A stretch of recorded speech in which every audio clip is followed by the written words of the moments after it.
नमस्कार, आप देख रहे हैं सी न्यूज़ भारत और मैं हूं आपके साथ ज्योति अरोरा। इस खास खबर में आप सभी का स्वागत है। झांसी में आज हिंदू जागरण मंच द्वारा आज मतांतरण को लेकर पूरे देश में ज्ञापन सौंपा गया। इसी संबंध में आज झांसी के जिला अध्यक्ष अंचल अड़जरिया के नेतृत्व में मुख्यमंत्री को संबोधित एक ज्ञापन अपर जिला अधिकारी को सौंपा गया।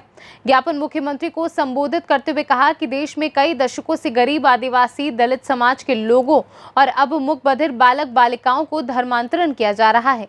हाल ही में मुस्लिम धर्म गुरुओं द्वारा मुक बधिर बालक बालिकाओं में सनातन संस्कृति के विरुद्ध जहर घोला गया और उनका धर्म परिवर्तन करा दिया गया। ये जहर पूरे देश में घोला जा रहा है।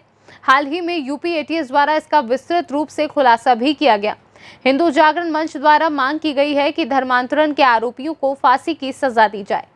किस संबंध में आज आपने ज्ञापन सौंपा? आज इस देश के अंदर जिस तरह से देश आज़ाद होने के बाद से स्वतंत्र हुआ, उसके बाद में 1976 में इस देश के अंदर संविधान में एक शब्द जोड़ा गया, वो शब्द था सेकुलर।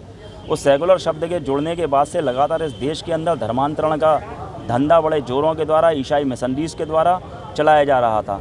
और इसके साथ ही साथ मुस्लिम समाज के लोगों के द्वारा, मुस्लिम धर्मगुरुओं के द्वारा आपने देखा होगा कि लव जिहाद का किस तरह से पूरा प्रकरण सभी लोगों के संज्ञान में आते रहे हैं समय समय पर। अभी मासूम जो मूक बगैर बच्चे हैं उनको धर्मांतरण कर उनको मानव बम के रूप में प्रयोग करने का कार्य सेना के खिलाफ, भारतीय सेना के खिलाफ करने का कार्य कुछ मुस्लिम धर्मगुरुओं के द्वारा किया गया है। यह अति निंदनीय है और इसके खिलाफ हम लोगों ने आज ज्ञापन दिया है और मांग की है मुख्यमंत्री महोदय से कि ऐसे लोगों को शीघ्र फास्ट ट्रैक कोर्ट का गठन करके इनको फांसी पर लटकाया जाए और इसमें एटीएस के साथ साथ इस जांच को एनआईए को भी दिया जाए, जिससे कि जो सारे जिलों के अंदर इस प्रकार के कृत्य चल रहे हैं, झांसी के अंदर भी कई सारे रोहिंग्या मुसलमानों को बसाया गया है।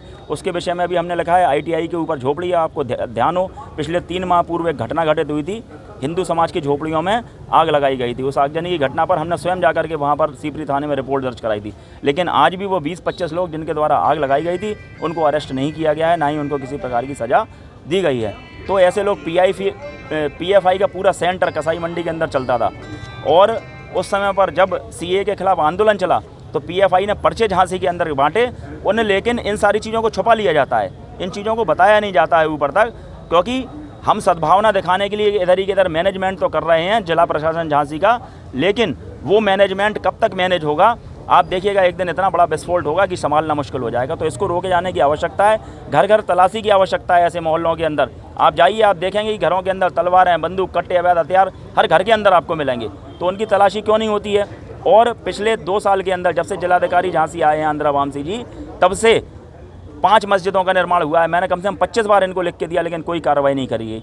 एक रोड बन रही है झांसी से लेकर के बिजौली हाईवे पर जो मिल रही है, उसमें रास्ते में जितने भी मंदिर हैं उन सब मंदिरों को तोड़ा गया। एक मजार है बिजौली नहर के किनारे, उसमें जब पिछले जिलाधिकारी थे शिवसाय अवस्थी जी, उस नक्शे में वो थी, वो मजार टूटनी थी, लेकिन इनके द्वारा उस रूट को डाइवर्ट कर दिया गया।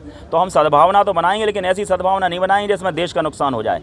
तो हम चेतावनी देना चाहते हैं कि अगर इस पर कार्रवाई नहीं हुई, जो मुद्दे हमने झांसी लोकल के बताए हैं, तो हम बहुत बड़े स्तर पर हिंदू समाज को जोड़ करके झांसी के अंदर एक आंदोलन खड़ा करेंगे। अगर उस मजार को नहीं तोड़ा गया, और एक गाटा संख्या 127 में मजार है नगर निगम की ज़मीन पर, जिसमें 40,000 स्क्वायर फीट में घेर करके लव जिहाद के लोगों को और जो देश विरोधी शक्तियां उनको वहां पर संरक्षण दिया जाता है, उनको अगर ध्वस्त तहस नहस नहीं किया गया, तो हिंदू जागरण मंच का कार्यकर्ता झांसी के संपूर्ण हिंदू समाज को जोड़ करके इस आंदोलन को हम झांसी में ही नहीं, बुंदेलखंड और संपूर्ण कानपुर प्रांत के अंदर फैला देंगे। झांसी से सी न्यूज़ संवाददाता अतुल वर्मा की रिपोर्ट। खास खबर में फिलहाल के लिए इतना ही। देश और दुनिया की तमाम बड़ी खबरों के लिए आप देखते रहिए सी न्यूज़ भारत।